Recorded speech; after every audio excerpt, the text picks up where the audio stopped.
ವಿಶೇಷ BJP ಹೆಚ್ಚು dominance ಆಗ್ಲಿಕ್ಕತ್ತದ. ಇದಕ್ಕೆ ಕಾರಣ ಏನಪ್ಪ ಅಂದ್ರೆ ಅಲ್ಲಿ ವಿಶೇಷವಾಗಿ BJP ಪರವಾದಂಥ ವಾತಾವರಣ ಇರೋದ್ರಿಂದಾಗಿ ಅದನ್ನು ಕಂಟಿನ್ಯೂ ಮಾಡಿರುವಾಗ ಇನ್ನೊಂದು ಸೀಟ್ಗಳು ಹೆಚ್ಚು ಮಾಡ್ಕೊಂಡು ನಮ್ಗೆ ಅನುಕೂಲ ಆಗ್ಬೋದು ಅನ್ನೋ ದೃಷ್ಟಿಕೋನ ಇರ್ಬೋದು ನಮ್ಮ ಮೋದಿ ಅವರಲ್ಲೇ.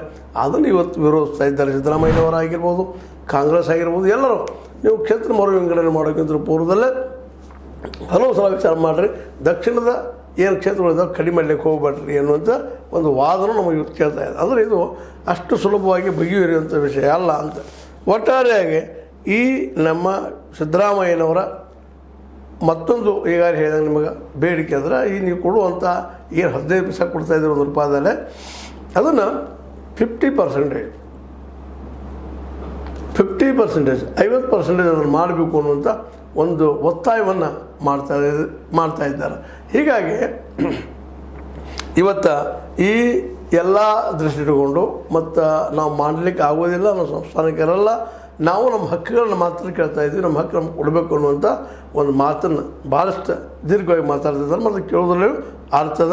ಯಾಕಂದ್ರೆ ಈ ರಾಜ್ಯಗಳಂದ್ರೆ ಮಾಡಲಿಕ್ಕಿರಲ್ಲ, ಅವರಿಗೆ ಆಲ್ರೆಡಿ ಅವ್ರಿಗೂ ಅಧಿಕಾರ ಕೊಟ್ಟದ ನಮ್ಮ ಸಂವಿಧಾನಾತ್ಮಕವಾಗಿ ನೀವು ಆಡ್ರಿ ಅನ್ನುವಂಥ ಒಂದು ಮೆಸೇಜ್ ಕೊಡ್ತಾ ಇದ್ದಾರೆ. ಮತ್ತು ಅದು ಸತ್ಯನೋದ.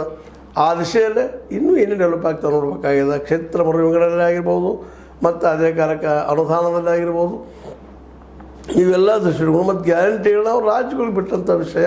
ಅವುಗಳಲ್ಲೂ ಸಹ ಅನುದಾನ ಕೊಡದೆ ಹೋದ್ರೆ ಮತ್ತು ಗ್ಯಾರಂಟಿಯನ್ನು ಹೆಂಗೆ ಕೊಡಲಿಕ್ಕೆ ಸಾಧ್ಯದ?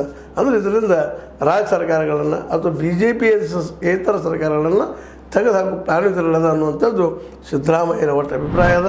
ಆ ದಿಶೆಯಲ್ಲೇ ದಕ್ಷಿಣದ ತಮಗೆ ಬೇಕಾದಂಥ ಸಮಾನ ಮನಸ್ಕ ರಾಜ್ಯಗಳ ಮುಖ್ಯಮಂತ್ರಿಗಳು ಸಂಘಟನೆ ಮಾಡ್ಕೊಂಡು ಹೋರಾಟ ಮಾಡುವ ಎಲ್ಲ ಸಾಧ್ಯತೆಗಳು ಕಂಡು ಬರ್ತಾ ಇದ್ದಾವೆ. ಹೀಗಾಗಿ ಕೇಂದ್ರ ವರ್ಸಸ್ ರಾಜ್ಯಗಳು ಅನ್ನುವಂಥದ್ದು ನಡೀಬೋದು, ಅಥವಾ ಸಿದ್ದು ವರ್ಸಸ್ ಮೋದಿ.